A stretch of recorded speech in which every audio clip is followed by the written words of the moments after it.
If the dollar loses its status as a world reserve currency, that is the pillar that underpins American supremacy, then the military pillar, which is the other pillar of American supremacy, will fall away as well. That supremacy is also reliant on the ordinary man and woman in the street continuing to buy in US dollars. It's American consumers who have unwittingly sown the seeds for this conspiracy. Americans are among the biggest spenders and the worst savers in the world. Buy now and pay later seems to be their motto.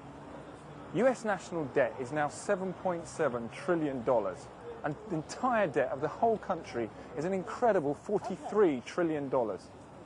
The average American now spends a record amount of their money just paying off the interest on all their loans. So if the petrodollar collapses and interest rates rise, the bubble will burst, and then the stage is set for national bankruptcy. If that happened, that would really be catastrophic for the dollar. It would be bad enough just to have a switch into the euro little by little, but if there was any big switch of these trillions of dollars accumulated in U.S. investment, it would really be catastrophic for the U.S. economy. We may be set back more or less permanently. When you have that many dollars unleashed, you would have a massive devaluation, massive inflation. The whole world economic order would be changed, and the United States would really be in a world of hurt. Teetering on the knife edge of financial meltdown, the US has always needed to keep a firm hand on the trading of its oil dollars. But in November 2000, the most serious attack on the sacred dollar was about to take place. If left unchecked, it could have been an economic Pearl Harbor.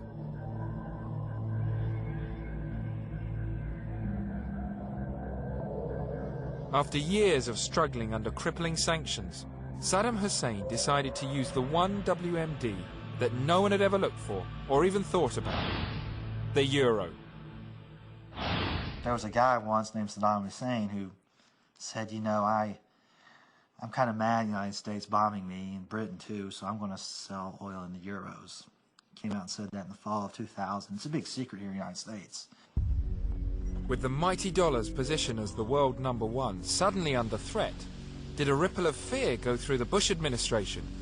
From 2001 to the very beginning of the war, Iraq exported about 3.3 billion barrels of oil. We bought 2.5 of those billion. We bought 2/3 of the oil, but we had to pay in euros. We couldn't have the Federal Reserve. The Federal Reserve cannot print euros, so we have to sell GMs to Europe to get the euros, or whatever we sell to Europe for goods and services in order to get the euros to buy the oil from Iraq. So the petrodollar recycling system began to break down. So according to this theory, Saddam Hussein signed his own death warrant. President Bush had no choice if he wanted to save his country. He quickly placed Iraq on his list of axis of evil nations, and with invasion plans already in place, the inevitable soon happened. I think the decision by Saddam Hussein to go for a petro-euro was the last straw. They had to move because the economy was threatened. And this is what you need to look at, the whole aspect of Middle Eastern oil. The economies of Europe, the economies of the United States, and the economy of Britain were threatened by Saddam Hussein's decisions. With the Iraqi oil industry firmly under US control, there was just one final task left to do to complete the conspiracy and save the dollar. The other big secret is the first thing the Bush administration did when they took over Iraq in May of 2003 was immediately reconvert Iraq's oil transactions from the euro back to the dollar, even though from an economic perspective it was in Iraq's favor because the euro was worth about 17% more than the dollar.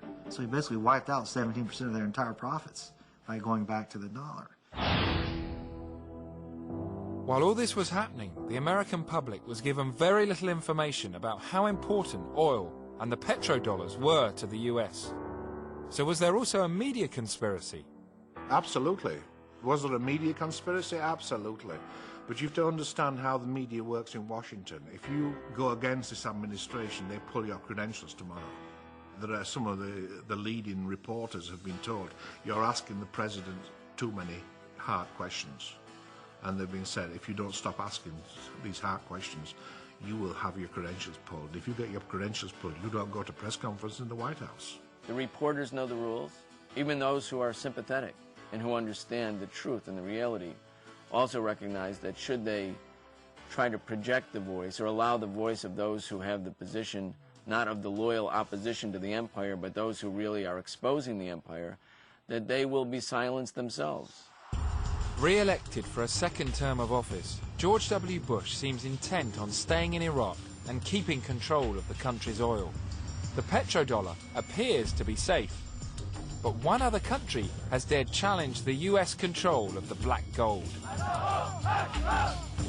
After years of denouncing America as the spawn of Satan, Iran has announced that in 2006 it will set up its own oil trading exchange that could threaten the exchanges of London and New York.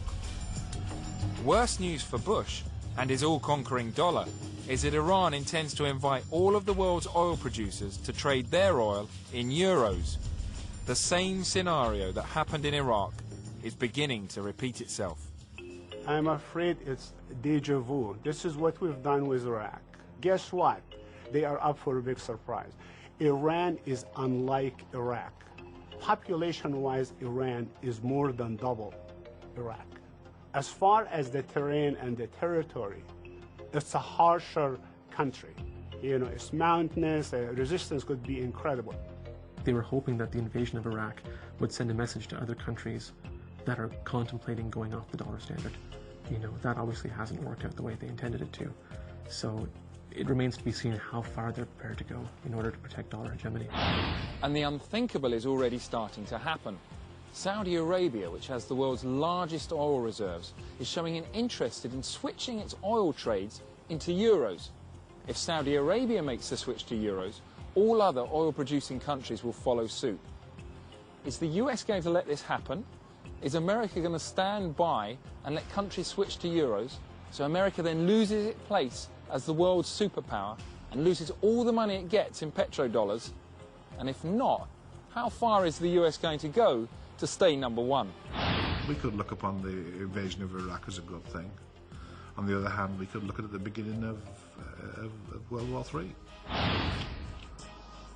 So there you have it. From WMDs to US dollars to securing global oil supplies, everyone seems to have a take on why we went to war. Now, according to the White House and Downing Street, the war was about freedom and democracy.